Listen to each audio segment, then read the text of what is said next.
Hey, this is Chris Test with Local Licks, Musicians of the Triangle, and I'm doing a rig rundown with Scott Davis, who is the bassist for Skavinjir. Scott, let's take a look at your rig. You want to show me your basses? Sure. All right, perfect. What we got here? For tonight's show, I'm using two Music Man Stingrays. Mm-hmm.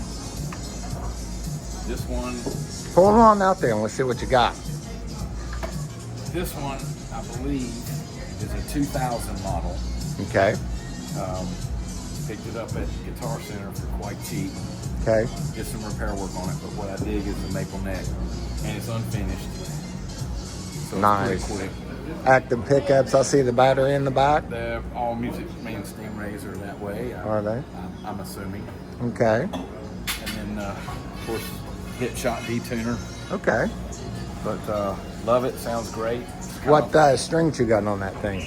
I've got the Ernie Ball medium lights hybrids. Okay. So they run from 45 to 105. 45 to A 105? heavier bottom and a lighter top, I think is what that translates to. Okay, cool. You want to show me the other one here? This one, I believe, is like a 2010 model. Nice. And it is super heavy. It's like 12 and a half, 13 pounds. Wow. It rivals my Steve Harris P-Bass. Nice. So, same strings, same hit shot, same unfinished neck. So it's pretty cool, pretty fast. Cool. But this one, Stingrays all have a great sound, but I just love them. Great. Now, do you have one of those your particular number one, or do you just switch off depending on? It just kind of depends on how I feel, but I could have very easily brought a Dark Ray tonight, or I have a black one that's like an 84 model, which some of those are kind of rare, but I put some pickups in it that I'm not really happy with, so I have to undo that. Okay, great. Well, let's take a look at your pedal board over here and tell me what you got. Well, So obviously signal flow goes in here. Okay. And a Diodario tuner goes out of there. Got this Sans amp, which is the old bass driver programmable six channels basically on or off, and each one has whatever you can do. Once you program it, you can accidentally move the knobs, and it stays. So unless you turn it, and then it goes into a soul food distortion pedal. Really haven't found my niche with that one yet, but I bought it for a reason, and I'm still playing with it. So nice. Then I have a phase shifter, which basically have that for it's purpose driven. So one song usually use that on, but I'll find other stuff to use it with. And then my overdrive pedal.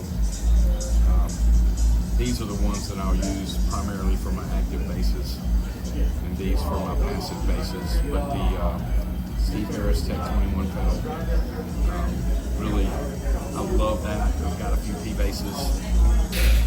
This kind of gives me that Steve Harris sound, and he's one of my favorite bass players. So trying to sound like him. And my Doug Pinnick pedal. We don't do any King's X, but I hope we do at some point.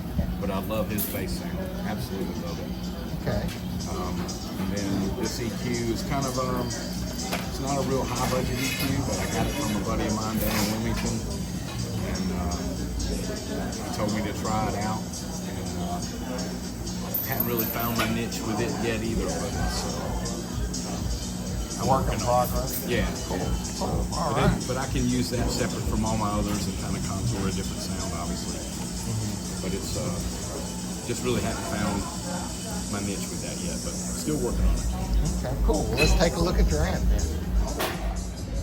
So what we got here? That, I'm going to tell you, man, that is a bulletproof amplifier. That is a 1991 Ampeg SVT3 non-pro. It's got three 12X7s in the primary section, and then it's got a power amp section behind that. And I've had it since '91, and I've retubed it once, but I get so much freedom. I get so many different things out of that amp. I love it. And like I said, it's bulletproof. It's loud. The most reliable amp I've ever used. Which really isn't saying a whole lot, because when you have one this reliable, you don't use too many others. Nice. Okay. But it'll run an 810 cabinet real easy, or it'll run two 410s. My primary rig now is two 410s, two Hardy 410s. I'm getting too old to pull a 810 cabinet out of my house. Yeah. It's just, I know where it is if I need it, if he hadn't sold it yet. But Nice. anyway, that's basically it for that. Sometimes I'll run a wireless. I've got a Shure PGM81 wireless. But club this small, there's no point in running wireless really. So, but that's pretty much it. There's a lot more at the house that I don't bring, but that's because I'm old. Right. Fully understand. Well, hey, I appreciate your time very much. Thank you very much, Chris. Thanks, man. Yes, sir.